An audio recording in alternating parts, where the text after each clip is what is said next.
Artemis 1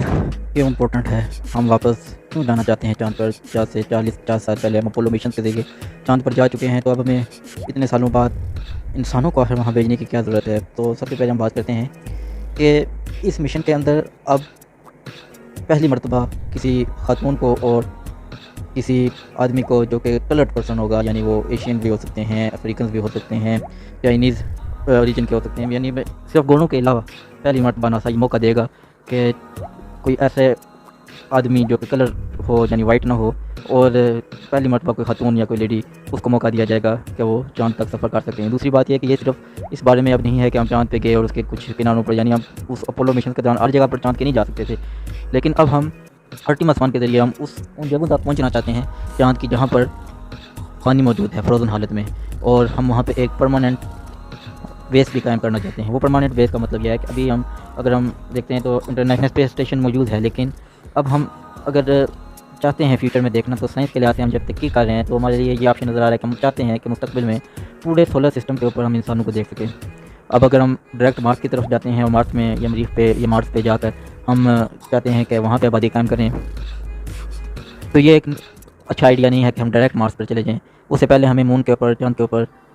कुछ practice करनी चाहिए कि ज़मीन के बाहर मुस्तकिल बुनियादों के ऊपर किसी कुदरती सियारे के ऊपर या चाँद के ऊपर, या इस तरह जो एक नेचुरल तरीके से, यानी मैन मेड के बजाय एक नेचुरल चीज़ है ज़मीन के अलावा प्लैनेट है, उसके ऊपर रहना कैसा है। अगर कुछ भी गलत होता है तो चाँद ज़मीन से चंद दिनों, चंद घंटों के फासले पर मौजूद है, वहाँ से वापस आना निस्बतन आसान है, बजाय इसके कि हम डायरेक्ट मार्स की तरफ जाएँ और वहाँ से हमारे लिए वापसी करना अगर कुछ गलत होता है तो इतना आसान साबित ना हो। दूसरा ये है कि हम ये लर्न करेंगे, हम सीखेंगे कि ज़मीन के बाहर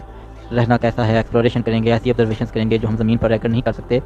और हम सीखेंगे कि ज़मीन के बाहर बिल्डिंग हम कैसे बना सकते हैं, इंसानों के लिए कौन कौन सी मुश्किलात हैं। वो ऐसे सवाल जो शायद अभी हम में से जो है हमारी कलेक्टिव कॉन्शियस में ना आ सकते हों, यानी हम सब की जो अब तक की इंसानी सोच है उसके अंदर वो सवालात ना आ सकते हों। तो जब हम चाँद पे रहना शुरू करेंगे मुस्तकिल बुनियादों पर, तब हम उन सवालों के हवाले से पहले तो हम उन सवालों तक पहुँचेंगे कि जो सवाल अभी तक हमारे जहन में नहीं आए, और उसके बाद हम उन सवालों के जवाब तलाश करने की कोशिश करेंगे।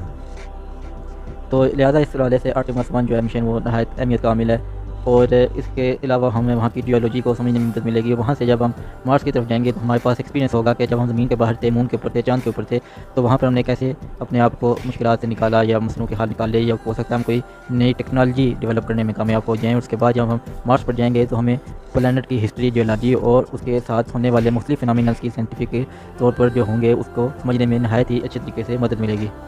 तो इस लिहाज से आर्टेमिस मिशन जो है वो हमारे लिए नहायत इंपॉर्टेंट काम है। हो सकता है हम ऐसे रास्ते तलाश कर लें कि अब कोई ऐसे सियारे भी हैं जहाँ रोज़ाना हीरों की बारिश हो रही है। कुछ ऐसे ज़मीन के बाहर जब हम निकलते हैं, अर्थ के बाहर हम निकलते हैं, तो हमें पता चलता है वो चीज़ें जो यहाँ पे अब जैसे हम कहते हैं कि रेयर अर्थ मिनरल्स हो गए, या जो चिप्स यूज़ होती हैं आईफोन्स में या इस तरह की चीज़ों में, या इलेक्ट्रिकल कार्स में या कार्स में नॉर्मली, तो वो अब ताइवान से आती हैं, और वो नहायत कम जो है वो मिल रही हैं। हालात की वजह से, पॉलिटिकल जो जियोग्राफिकल जो टेंशन आ रही हैं उसकी वजह से, जो वार्स अब दुनिया में हो रही हैं, तो अगर हम ऐसी टेक्नोलॉजी डेवलप कर लेते हैं कि जिसके ज़रिए इंसान ज़मीन के अलावा जगहों पर रहना शुरू कर सके, हो सकता है हम ऐसी टेक्नोलॉजी भी डेवलप कर सकें जिससे ऐसी चीज़ें जिनकी ज़मीन के ऊपर कीमत ज़्यादा है, वो हम इतनी कम कीमत में ले आने में कामयाब हो जाएँ कि वो फिजिबिलिटी उनकी जो है वो सक्सेसफुल हो जाए, और हम जो है उन चीज़ों को ज़मीन के ऊपर इस्तेमाल करके मज़ीद जो है तरक्की कर सकें साइंस में, टेक्नोलॉजी में, रिसर्च में। तो इस हवाले से अब आर्टेमिस 1 मिशन जो है वो नहायत ही अहमियत का हामिल हो चुका है नासा की तरफ से, जिसका ऐलान किया गया है कि उनका एम है कि वो 2025 तक फर्स्ट वुमन को और फर्स्ट मैन ऑफ कलर को मून के ऊपर पहुँचाना चाहते हैं, और उसी से वो चाहते हैं कि